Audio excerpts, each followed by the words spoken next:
Yeah, bring you up. Yeah, come on. Hi. Hi, Hello. Maddie.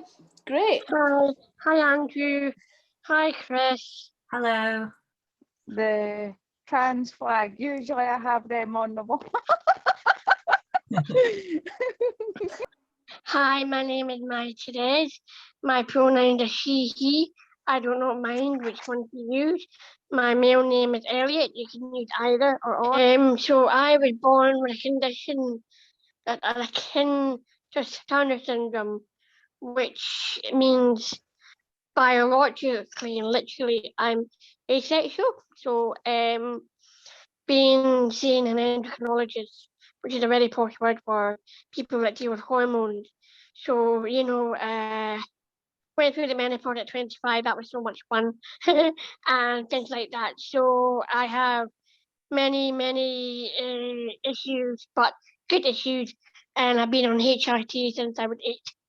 My name's Andrew McDonald. I use he, him, and I'm a trans male, a gay trans male, get it right. And I have been since I was 13 years old. My favorite thing about that was I'm a gay trans man. Get it right. Love that. Yeah, I'm always mistaken for a female, and people think I'm straight.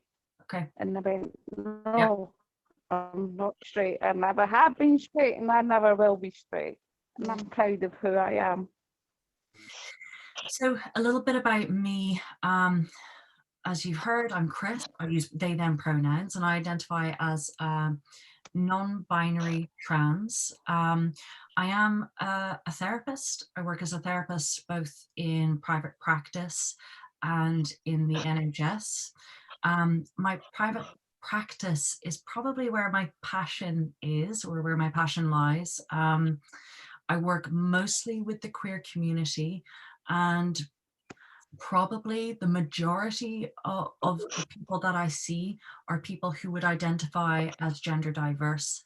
So those would be people who are transgender, gender non-conforming, non-binary, gender queer, gender fluid, all of the above. And that is for issues relating to gender, but also not at all relating to gender. So people may just want to see me for stuff that they would go to a general therapist for, but they want and they like that I have a specialism in working with gender diversity, because it's something maybe they don't have to explain, or they don't have to, it can just sit there behind the scenes. It's a bit of context. Chris, I wanted to ask you, would you say that you identify as neurodiverse? Yes, I do. What does that mean? Good point. Neurodiversity may include things like autism, ADHD, so attention deficit hyperactive disorder, ADD, attention deficit disorder, dyslexia comes under that, dyscalculia comes under that. So a group of essentially a slightly different ways of processing things in your executive functioning. So I identify as having ADHD. It's officially undiagnosed. I'm self-identifying as that. And long-term, I would like to have a formal diagnosis of ADHD. So that's a long way to say, yes, I do identify as neurodiverse. Sweet. No problem. I was thinking about labels, and for me, I don't have one, which is quite nice. There's lots of different little things that can be said about me. Got a congenital heart condition, I'm dyspraxic, have a learning disability, I'm small, I've got this syndrome, these things, but I quite like the fact, and I will use it again and again, that God broke his mold when he made me, meaning that I've never been, I've been to see geneticists, I've been to see people and I still can't find what is wrong with me. And I quite like that. It's quite nice. So you're a mystery, a medical mystery. Yeah, Yeah. quite nice. Yeah. You know, Sometimes it's quite nice to be a medical mystery, and other times you want to know, and nah, other quite times you happy don't being want to me. know.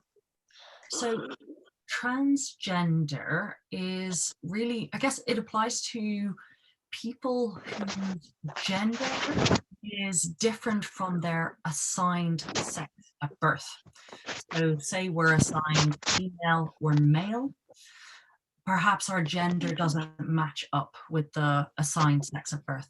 So typically doctors assign gender based on our sexual organs, but sex and gender are different.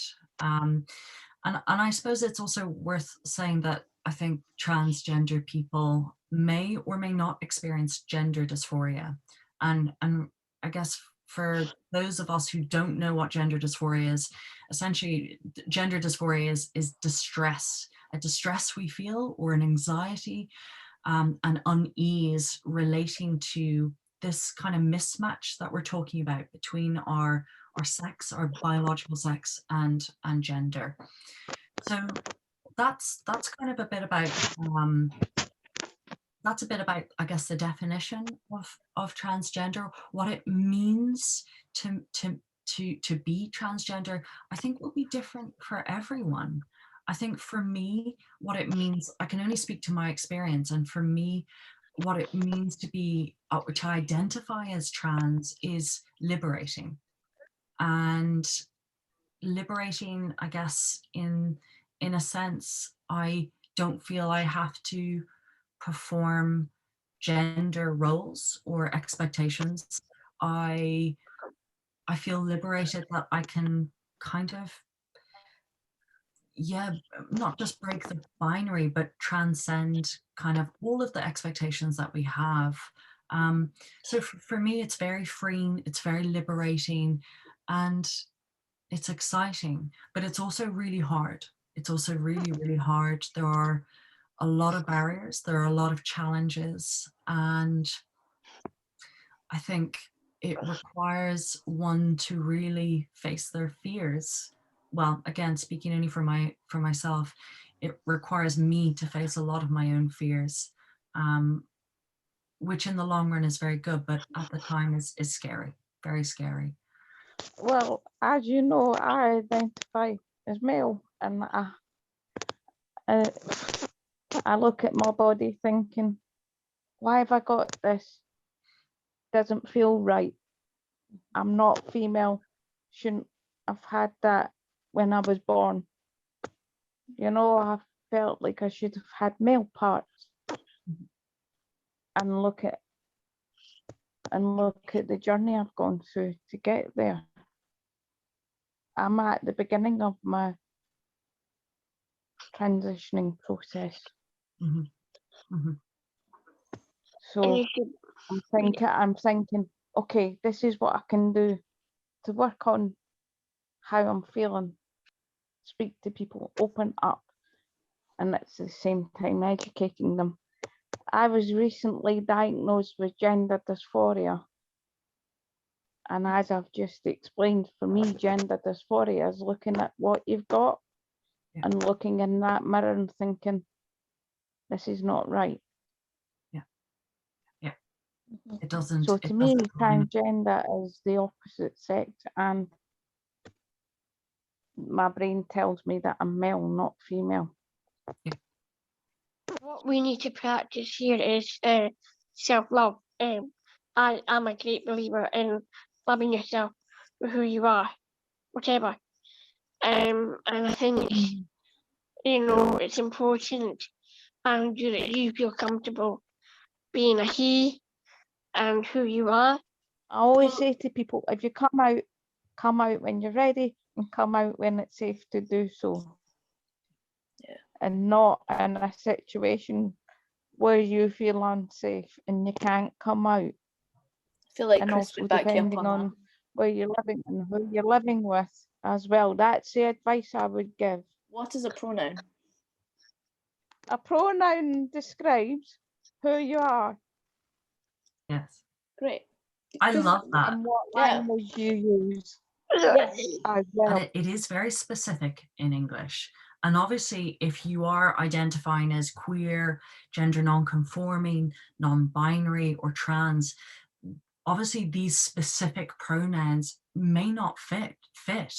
And obviously that can really create a huge discomfort and stress and anxiety. Well, I would use they, them in that case.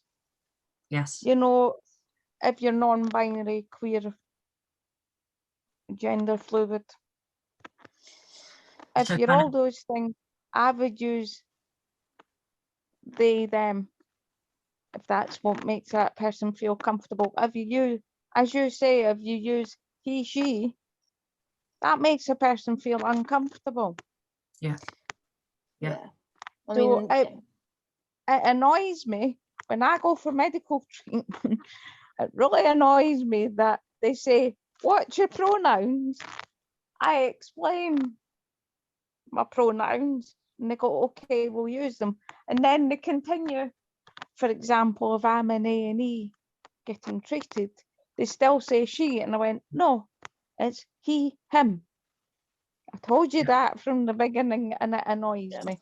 So when I go in for medical treatment, I've noticed the nurses in A&E are not well educated. I think they need to be more educated on what pronouns people use.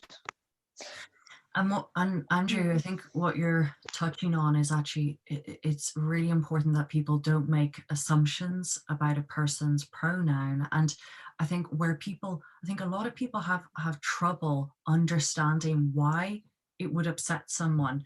And I think I always say to people who will ask me that, I will always say, think about your pronoun.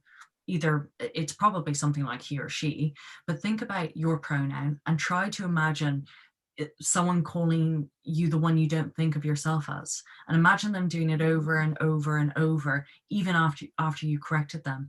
And often that's when it clicks for people. I think if you say to somebody who identifies as a woman, right, I'm going to start saying he whenever I'm talking about you, that's when they start to realize, okay, yeah, that would over time actually cause a lot of distress. yeah, the more conversations that people are having, the more we're talking about stuff. You know, there's a huge need to talk about gender and sexuality within the disability community, especially Yeah. learning disabilities.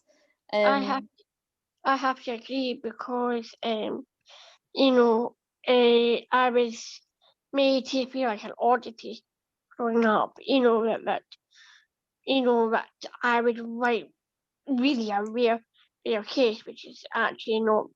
I don't think it's true that other people out there like me who, for whatever reason, have got slight Turner syndrome, who can't, who are biologically very undeveloped female who got a short fertility span, if you know, think Mhm. about it.